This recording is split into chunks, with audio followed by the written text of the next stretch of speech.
welcome to Butterflies of Wisdom, everyone. I think iOS 11 is trying to play a science experiment on me, which is not a good thing when you have the host of Science Podcast on with you today, a.k.a. Chris Cogswell, and he holds a PhD in science, and he's a smart guy, and his Twitter graphic got the best of me. It's the wild Twitter graphic that brought him and I together. So without further ado, I'm going to let Chris take it away. All right. Well, thank you for having me on the show. As you said, my name is Chris Cogswell. I am a PhD in chemical engineering, and I am the host of the Mad Scientist podcast, which if you search for that name, we are the podcast with the jack-o'-lantern head logo designed by our friend of the show, Carrie Sheehan, who is a really great artist in the Staten Island, New York area.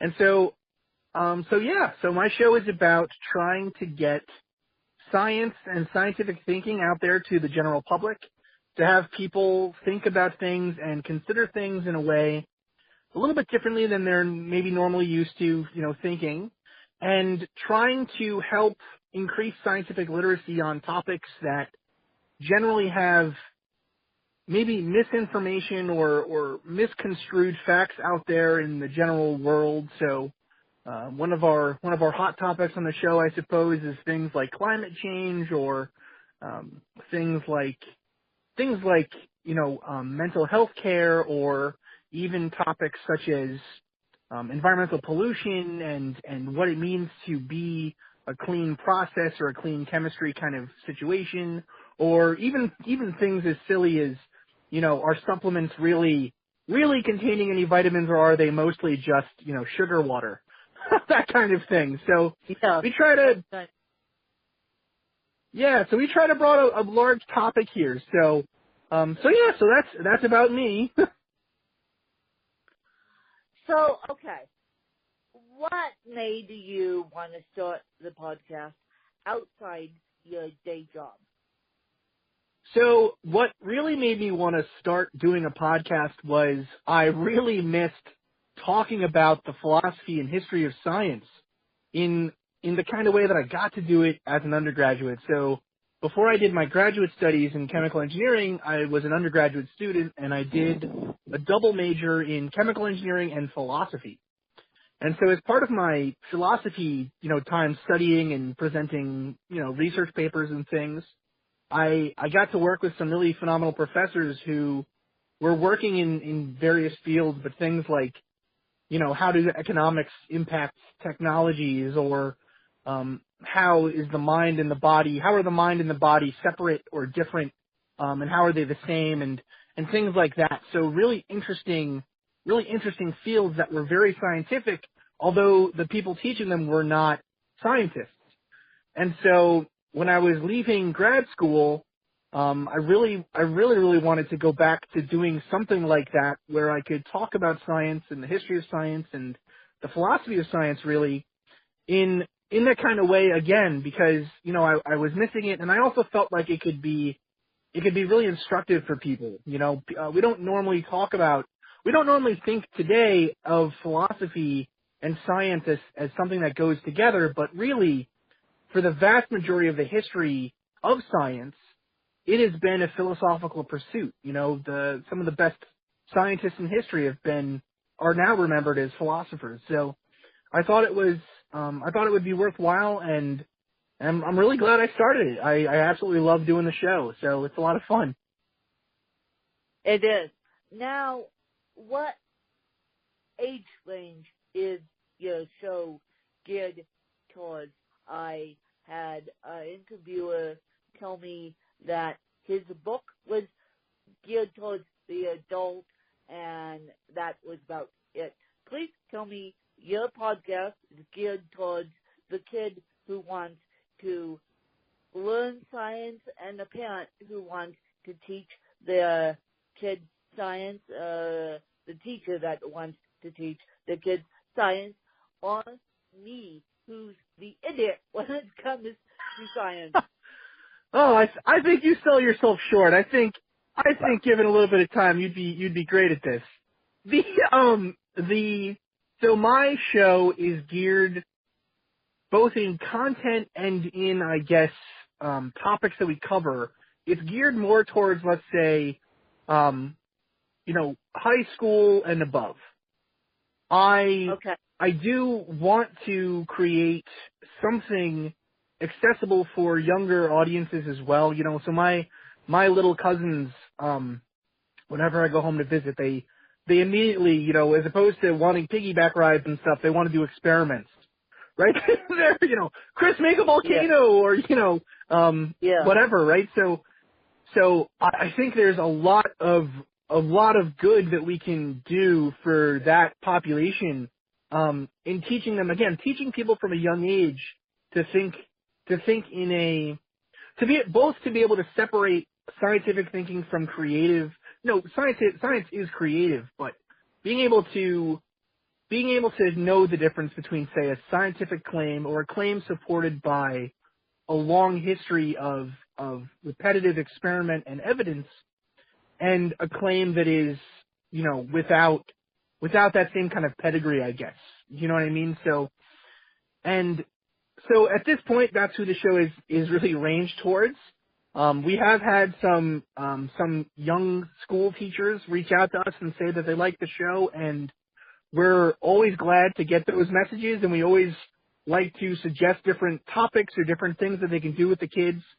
And really, I really do hope that will become a bigger part of what will eventually, I hope, become a business, being able to help with outreach to local schools, or, just kids in general who want to learn about science but don't have access to, costly kits or microscopes or whatever.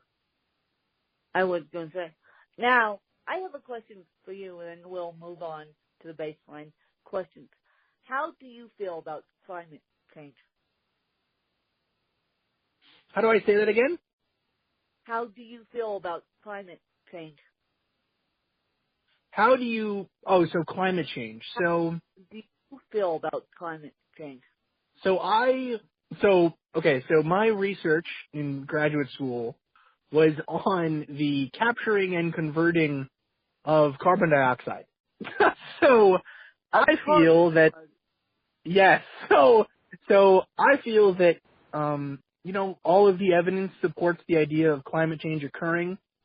That's actually one really interesting thing that a lot of people don't know, right? So there was just recently a study that was discussed on all over various news websites or whatever, but the headline claim really was that only 14% of the United States population knows that there is agreement amongst 90% of scientists, and in fact, there's agreement amongst 100% of scientists that climate change is a either primary or secondary cause of, or rather, that carbon dioxide is a primary or secondary cause of climate change.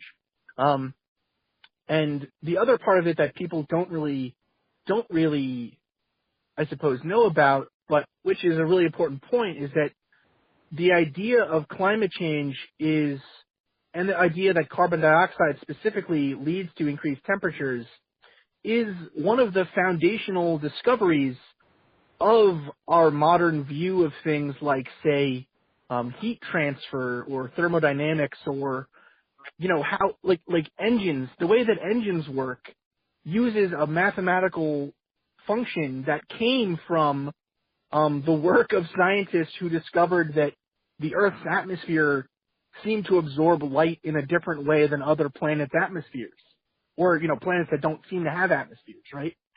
So this is an idea that goes back to the 1800s and is foundational to our modern science, but it's one that we kind of have pulled apart, or we've created a debate where there really isn't one. Do you know what I mean? So personally, I think it's 100%, 100% likely that climate change is occurring, and it's caused by carbon dioxide.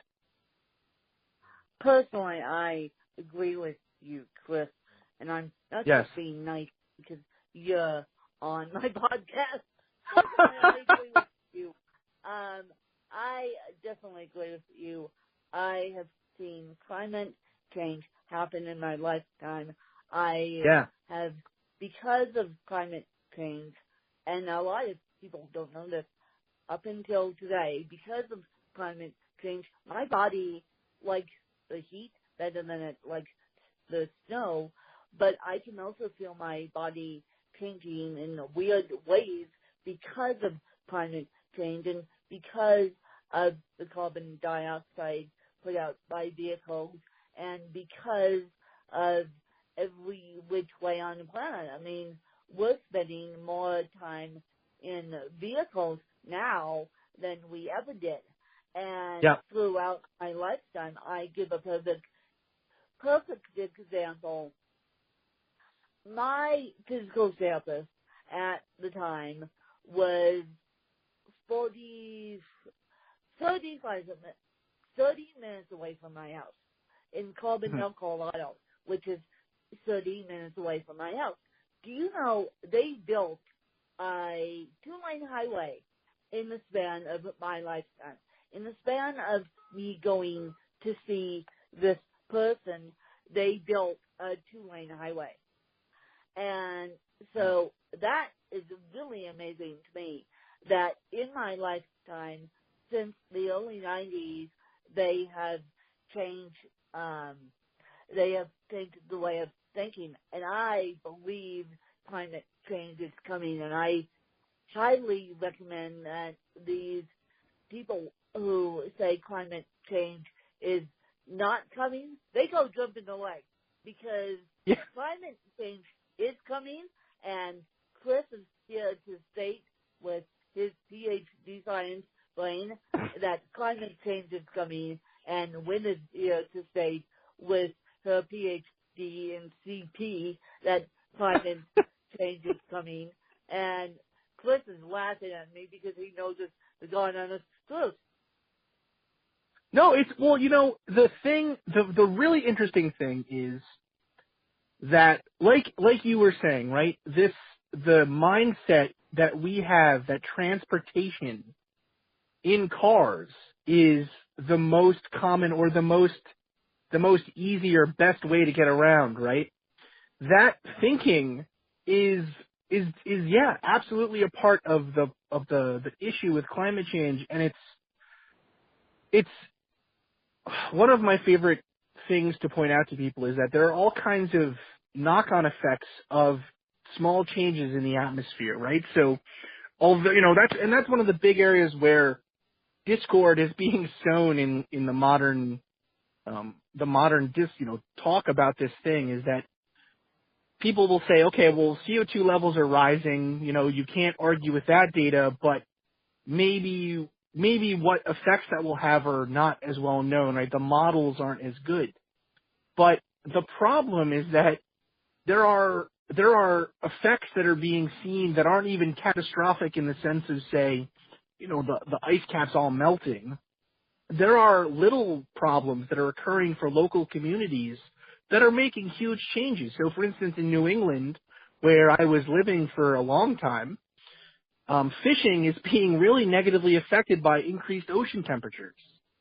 And it's already having an economic effect, And to the second point of, listen, you don't need a PhD to be an advocate for science, right? Just like, to be an advocate for anything, you don't have to be necessarily, someone affected by it or someone that's seeing something occur, right? You can be out there teaching others and talking about science and, checking people on their claims when they're incorrect. And you can do a lot of good, everyone listening can do a huge amount of good just by making small changes about the way that they consume scientific media, and also in just little things that they do, right? But yeah, I think it's really important though that we bridge that disconnect between I'm not a scientist, so what can I do? And well, no, but you're a member of the planet, so you can do a lot, Like recycling those. Yes, exactly. And those Keurig casts, please, people, recycle, recycle, recycle. I'm sorry, Yes. but you can at least recycle and at least lock your trash cans so the dogs and the bears, yes, I said bears, don't get into the trash cans and don't make a mess of the trash cans, which doesn't help the planet when the Nebraska cans get dragged all the way to Kingdom Come by the bear. And yes, we had a bear at my house yesterday. So this was, he was a medium-sized bear, but he showed up at 7 o'clock in the morning and left about noon, and I had to deal with the bear as I was podcasting. So please, to get back to my point of recycling, please, when you recycle, be really careful what you do with it, because I know a lot of co-ops, a lot of housing co-ops have bear protected trash cans, but still, those guys are still smart enough to get into a trash can. And so yeah, go ahead, Chris. Oh no, I was gonna say if they smell a cheeseburger in there, they'll get it. They'll get in. They'll get in. They'll amazingly get in. So yeah, that's what I had to deal with yesterday with a podcast. But at least my podcast audience knows that I live in the nature preserve. So that my house is smack dab in what we call a nature preserve. It's not necessarily in a nature preserve, but my house will be like it. So we get the bear, we get the deer, we get everything. So when you're recycling those Nespresso coffee pods, please do it in a respectful way for Chris and I, because you don't have to be a scientist. You don't have to be studying nuclear biology, and you just have to be conscious of your home, which is Mother Earth. Thank you very much. Yes. Yeah. And so, Chris, what has been your favorite episode you have done with the podcast? So, I think my favorite episode so far has probably been the episode that we did on alchemy, actually, because it's a topic that I've always been really interested in and I've always loved, and the transition of alchemy from a pseudoscience or a, kind of a magical way of thinking to, or rather, I meant the opposite. The transition of alchemy from a serious study, a serious sort of science to a magical thing is really interesting, and it can teach us a lot, I think, just like all of those kind of transitions over time, can teach us a lot about the truth of the thing itself, the truth of science, right? It's kind of I suppose the argument or the way of thinking about it would be like a dialectic, right? Of a going back and forth. So you propose something and then you come to find out through research that it's not that way, and then you propose something else to fix that problem, and right? And so the historical progression of a scientific idea, and there aren't that many out there that are as old as alchemy, can be really interesting and really, really important, I think, for modern scientists to know, to help them see their own errors in thinking or assumptions about the way a system is, or, so that was by far my favorite episode, but I'm sure if you ask me this question again in a year, I'll have a totally different answer. And Chris, what is your favorite book? It doesn't have to be science related. It just has to be a book that you go back to time and time again. Yeah, so my favorite book is probably The Halloween Tree. It is it's actually really interesting. The reason I read that book the first time, actually I remember being a kid, and Halloween has always been my favorite holiday, as anyone with a podcast like mine, any good self-respecting mad scientist should love Halloween. I remember sitting in my grandma's apartment and watching the Halloween Tree TV show, or not TV show, it was like a made-for-TV movie. It was animated. And I remember loving it, and so I immediately went out and got the book. My mom got the book for me at that point, and I've been reading that book ever since, so it is one of my favorites.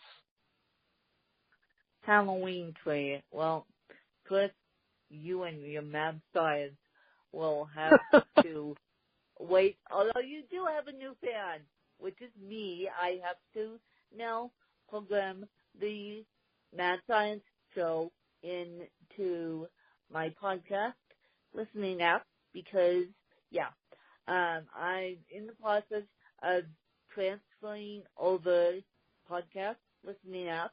And in the process, I have lost every podcast I like to listen to. So in the process, I'm weeding out podcasts that I don't really need anymore, and then I'm putting in new ones in its place. So Mad Scientist has to be one of my new favorites, and I'm not just being nice because you're on my podcast, but thank you so much. I want to learn more about science for my own body and for the next generation. I truly do. And so, Chris, where can people find you, and where can people find your work, and where can people find and geek out with you on sciencey stuff? Yeah, so I'm really active on Twitter. I love interacting with fans on Twitter or Facebook. So on Twitter, I am at the Mad Scientist Pod. Actually, it might be at Mad Scientist Pod, I think. You can find me on Facebook under the Mad Scientist Podcast. You can find me through darkmyths.org. That's MYTHS. That's part of the podcast group that I'm in. You can find me through there as well as a whole bunch of other really great shows. You can also find me on the madscientistpodcast.com. That's all one word. Or you can find my show on Audio Boom, which we're really happy that we were able to get onto that network, and it helps to bring a lot of good stuff for the fans. So it's great. And yeah, I mean, if you just Google the Mad Scientist Podcast, I'm hopeful that we are one of the top 10 at least that come up. So you can find us that way as well. And we will have all Chris's information in the show notes, you guys. Now, Miss Mad Scientist, you get to turn the mic on me and ask me a couple of questions about anything that you want to ask me, whether it be cerebral palsy, books, or teaching, or science stuff. I don't care. Yeah, so I would love to know what challenges you found actually making and producing a podcast as someone with CP, right? Yes. And the full name for my diagnosis is cerebral palsy, but we call it CP in my podcast and in my family. So people know it both ways. They know it both ways. But I will tell you, those goddamn show notes drive me nuts every single time.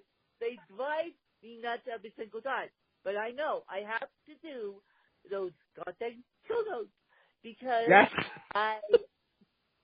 because my fans want Mad Scientists or want books or want me or want everything else. So I have to do those goddamn show notes every single time because I know that 90% of podcasts are listened to mobily, and it drives me nuts. Personally, when I am listening to a podcast, which I do, and there's no show notes, and they send you to a website, and they send you to a website for show notes. So please stop it, everyone. Please stop sending Win and everyone else to your website. I know you want more Google juice on your website, but I'm like everyone else. I listen to podcasts on my mobile iOS device, my iPhone, my iPad, I don't listen to podcasts on my computer. I don't have time. I barely have time to produce a podcast. So that's my hardest part of the podcast producing. Those god dang show notes, if they could get easier, they would be easier. But I haven't quite figured out a way. Yeah, so that's the same. That would be my answer as well. Actually, it's the show notes. They're so hard. And the thing is too, so actually after talking to you now, I am going to try to make a bigger push for us to put at least links to interesting articles and things in the description of the show. So because the way that we do it is we include a full list of all of our sources, then we put the actual transcript of the show, and we'll put all kinds of other things. And so that's too much to put in the little, the liner notes or the description of the episode, but links are super easy. I'll have to do that for sure. But yeah, I know I'll record the episode and then I'll procrastinate for 30 minutes. I'll be like, I just don't want to find all my links and put it all there, and it's so hard. So producing the podcast is the easy part. It's the show notes that drives me nuts. Can someone help with the show notes? Other than my assistant, please, I'm putting this call out. And could someone help all of us with the show notes and make it easier on all of us? Because Chris is able to body. If he's having problems with show notes, imagine me at 30 years old with their palsy that can't type a show notes, that copies and pastes show notes. Thank you very much for my assistance. But still, I need to figure out a way to get my show notes streamlined because I know you guys like them. So I will continue doing them. But show notes are the emesis to Butterflies of Wisdom. the bane of Butterflies of Wisdom. So, my other. Too. Yes, absolutely. I think honestly, I bet if we polled all podcasters, that would be at least amongst the top 3. It would have to be. Yes. So my second question, and I was thinking of this. So on the way into work this morning, I was like, I need to think of some good questions.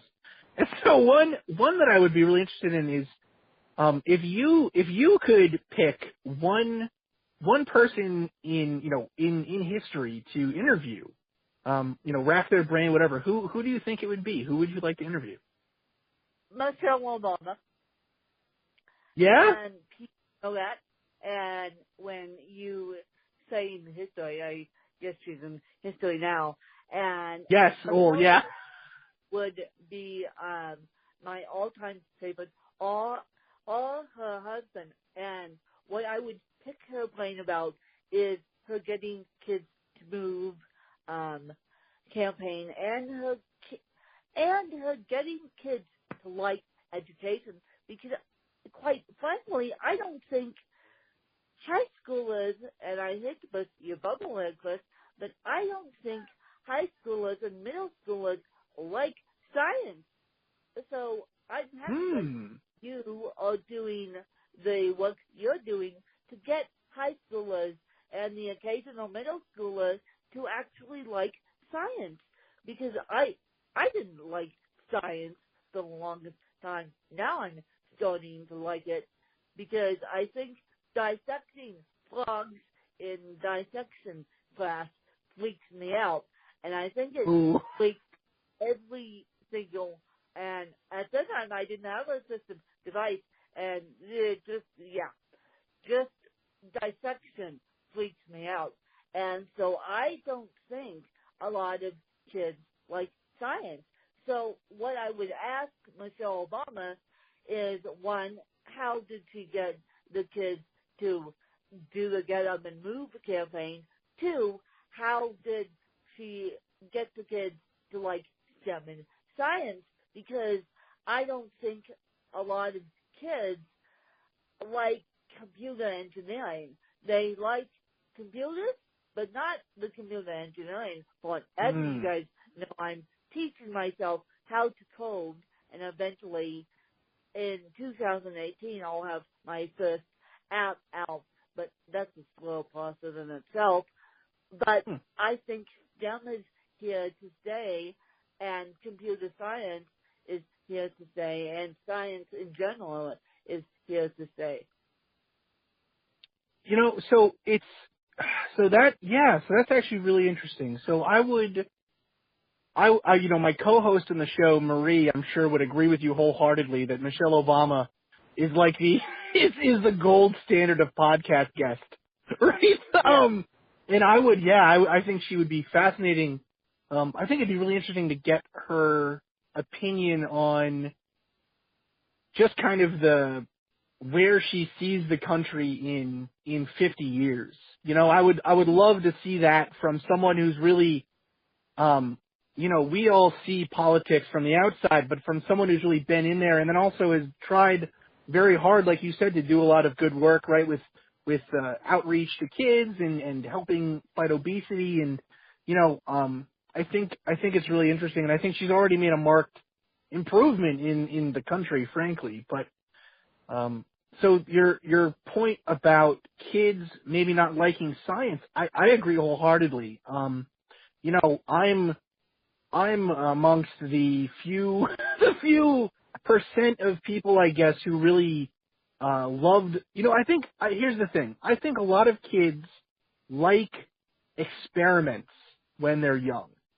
Kids like doing experiments, but making things glow and whatever. But it's that the way of thinking about science that goes along with it, and the math. It's really the math, I think, for most people that turn them off of science, right?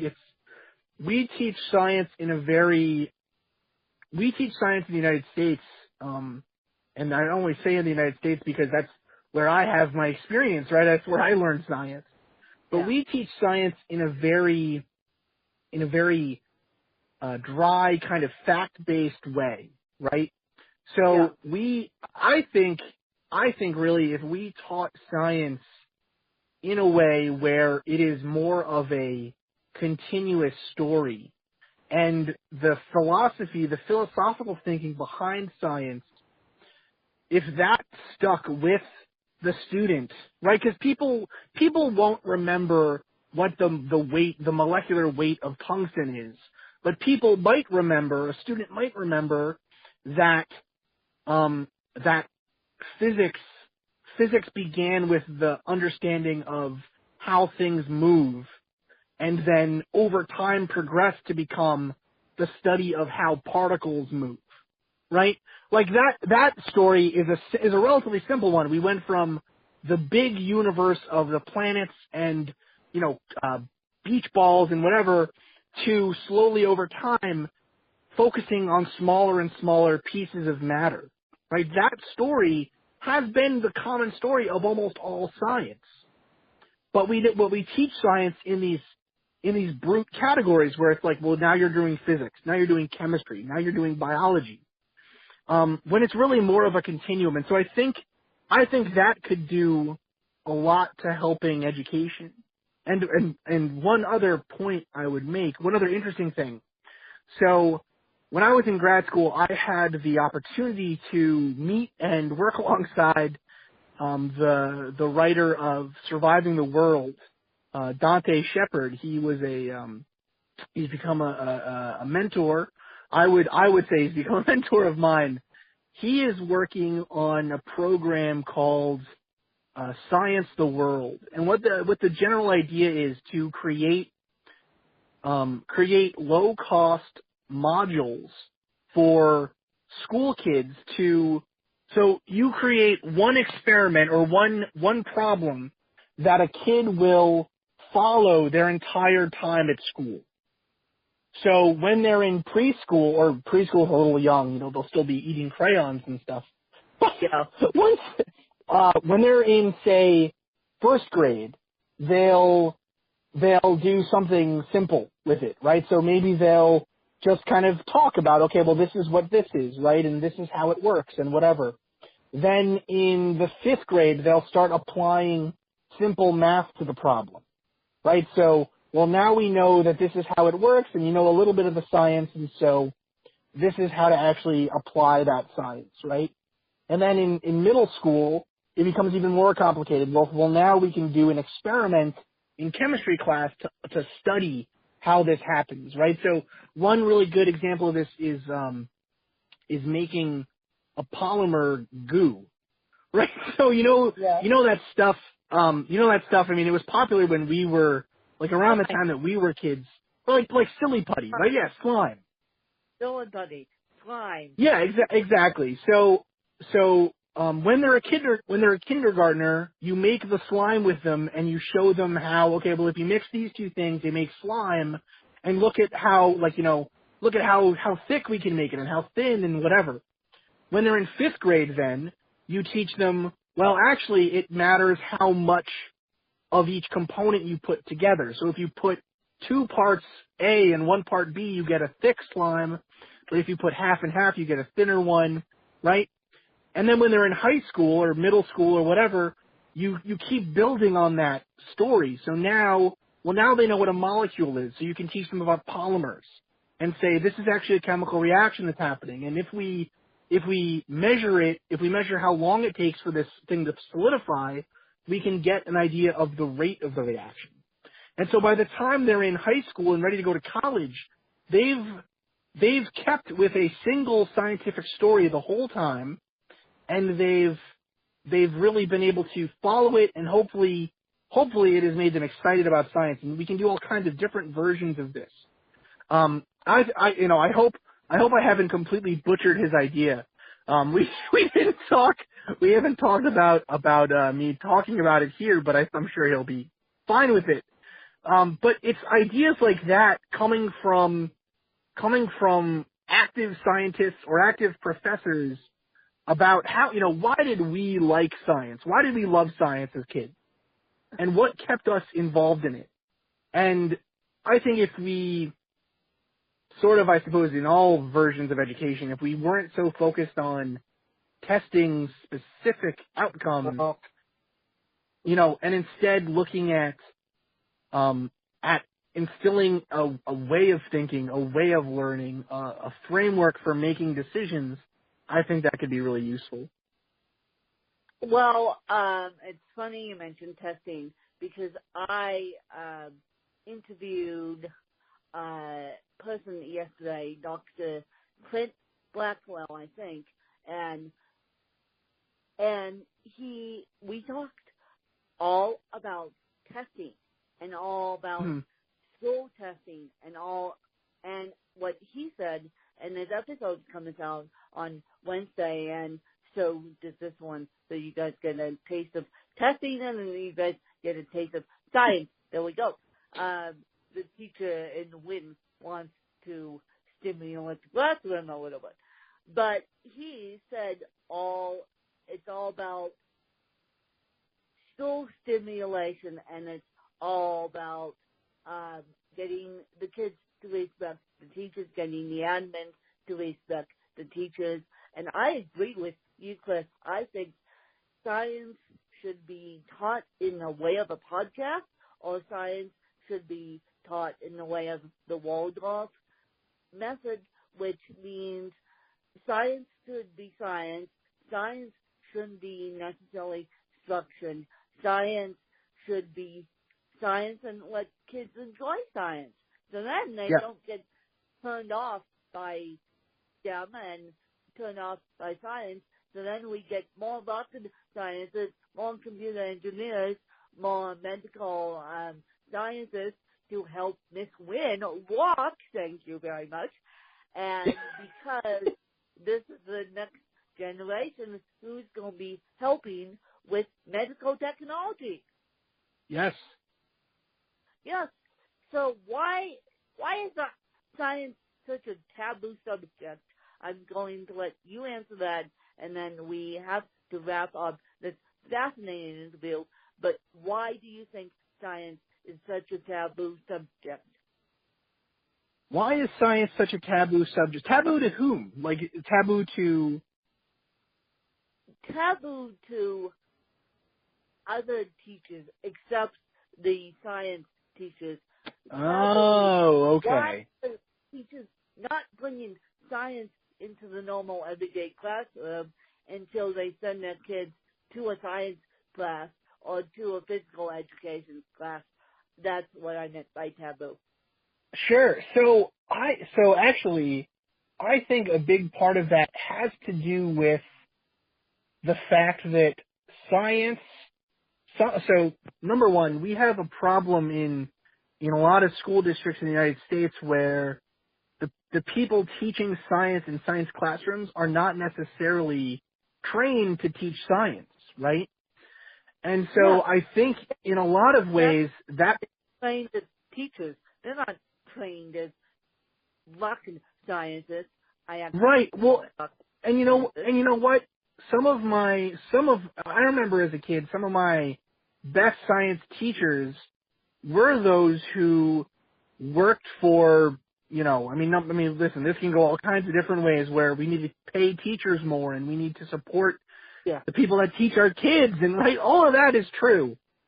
The best teachers I had of science, the best science teachers I had were those that were actually teaching science as not a hobby, but as like a retirement job, right? So they had worked in, one of them was a geologist, for a long time. So he was a geologist until he was 40 years old, I guess. And then he decided that he wanted to teach, or he wanted to work closer to home, and so he decided teaching was a good option. And he was a great, great teacher. And I think if we made teaching science a more viable career option for someone who goes through, say, an engineering degree or a science degree, I think it would do a lot of good. Just like in any other field, teachers aren't respected.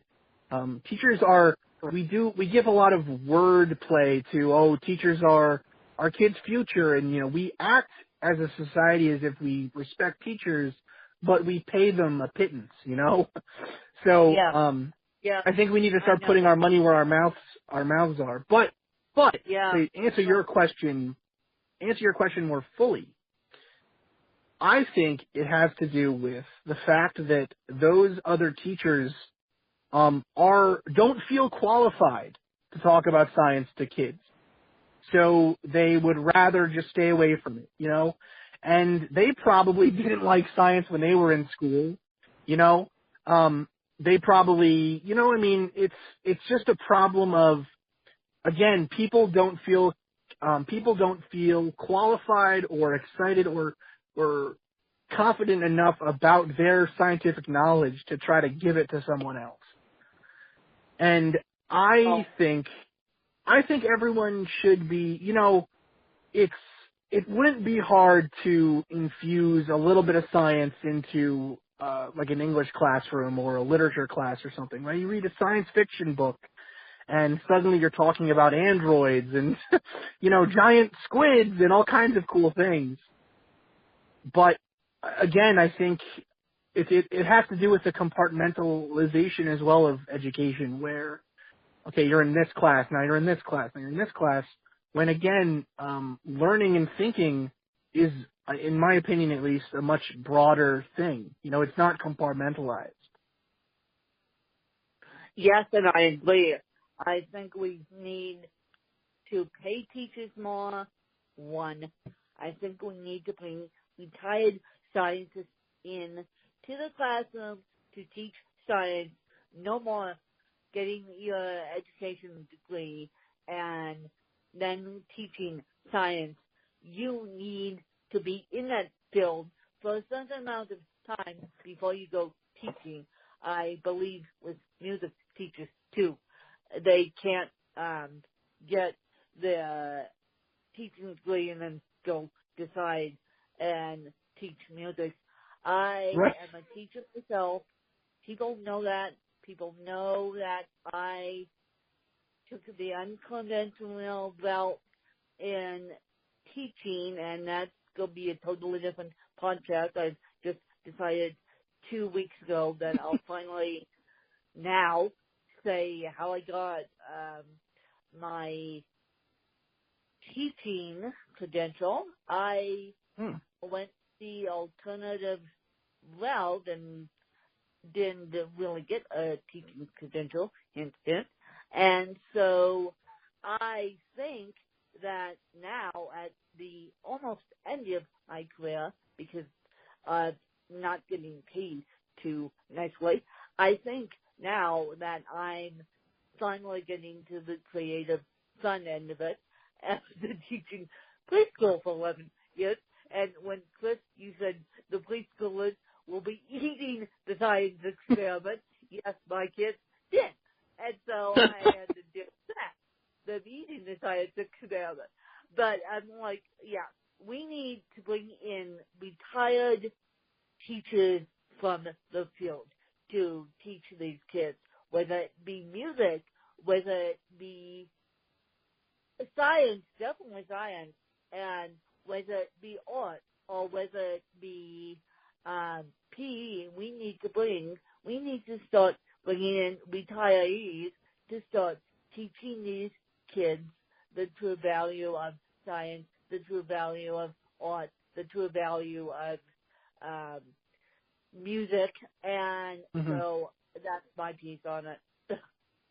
Absolutely. I'm with you 100%.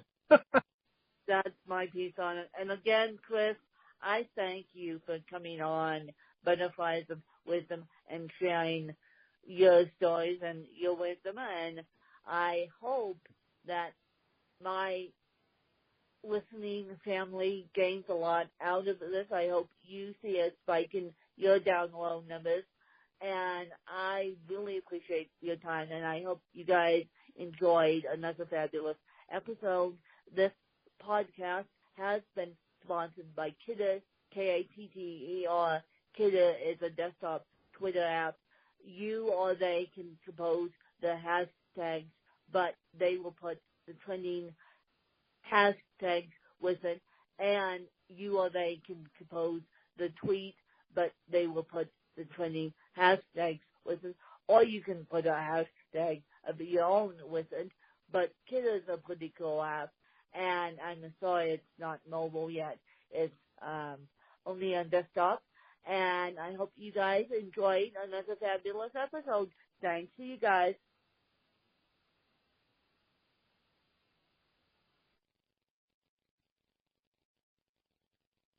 All right. Well, thank you so much.